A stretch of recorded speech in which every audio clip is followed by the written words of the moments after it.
បាទសួស្តីបងប្អូនថ្ងៃនេះយើងធ្វើវីដេអូ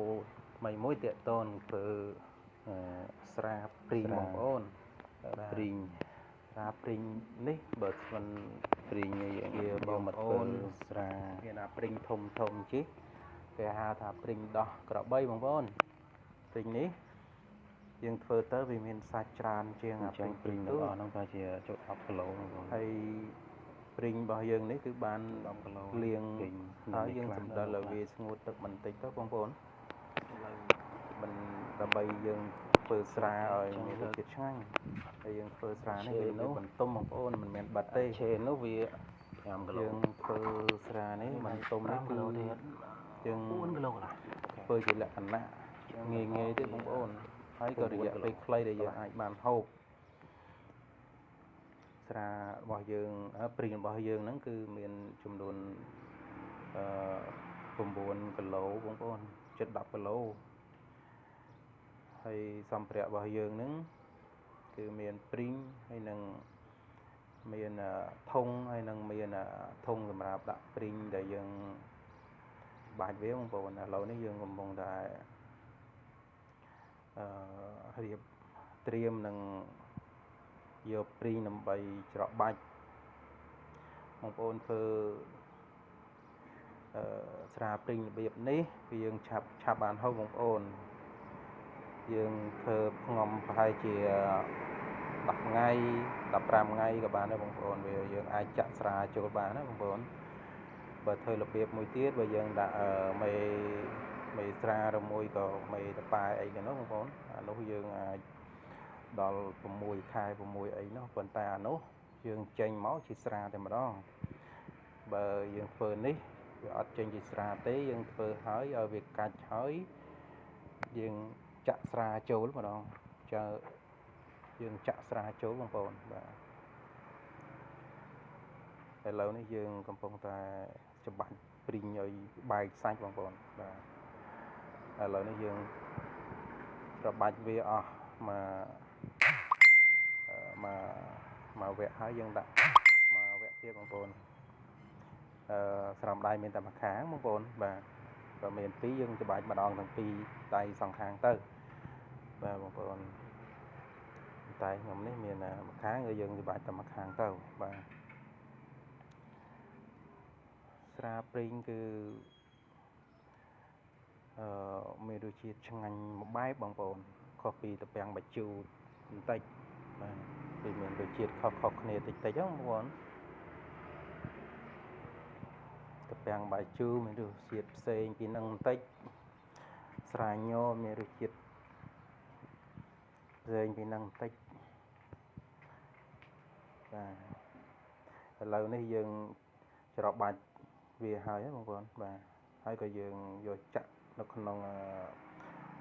ធុង20លីត្រធុងទឹកយើងដូរមកធុង2000 3000អីហ្នឹងបងប្អូនបាទខ្ញុំធ្វើព្រីងនេះគឺព្រីង1គីឡូខ្ញុំដាក់ស្ករសយើងហ្នឹងបងប្អូនបាទយើងដាក់3ខាំព្រីង1គីឡូយើងដាក់ស្ករស3ខាំឬមួយក៏2ខាំក៏បានបងប្អូនហ្នឹងហើយបងប្អូនដោយសារតែព្រីងរបស់យើងវាមានជាតិផ្អែមខ្លះអញ្ចឹងទៅក៏យើងបន្ថយសក៏បានតែយើងដាក់1គីឡូព្រីង1គីឡូស្ករស3ខាំក៏បានបងប្អូនបាទហើយយើងធ្វើរបៀបនេះវាឆាប់បានហូបបងប្អូនតែបើយើងពេលដែលយើង10ថ្ងៃ15ថ្ងៃបើសិនជាយើងចាក់ស្រាក៏បានបងប្អូនក៏យើងទុកឲ្យវាផ្ងំដល់ហ្នឹងក៏បានដែរបងប្អូនកាន់តែយូរកាន់តែឆ្ងាញ់បងប្អូន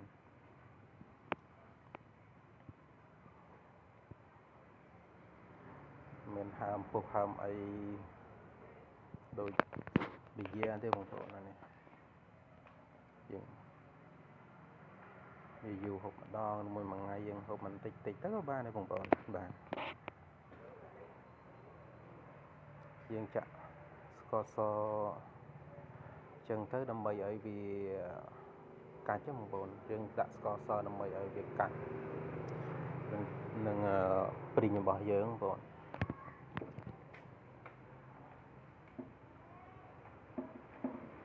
បើបងប្អូនធ្វើខុសពីខ្ញុំក៏អាចចូលខមមិននៅក្នុងនេះឬមួយប្រាប់ពីវិធីធ្វើខុសពីខ្ញុំក៏បានដែរបងប្អូនណាបាទយើងធ្វើដាក់នៅក្នុងគម្របនៅក្នុងធុងនេះវាស្រួលបងប្អូនក្នុងកណ្ដុងហ្នឹងបងប្អូនបាទកណ្ដុងព្រោះវាមានកន្លែងបិទបើកវានៅពេលដែលវា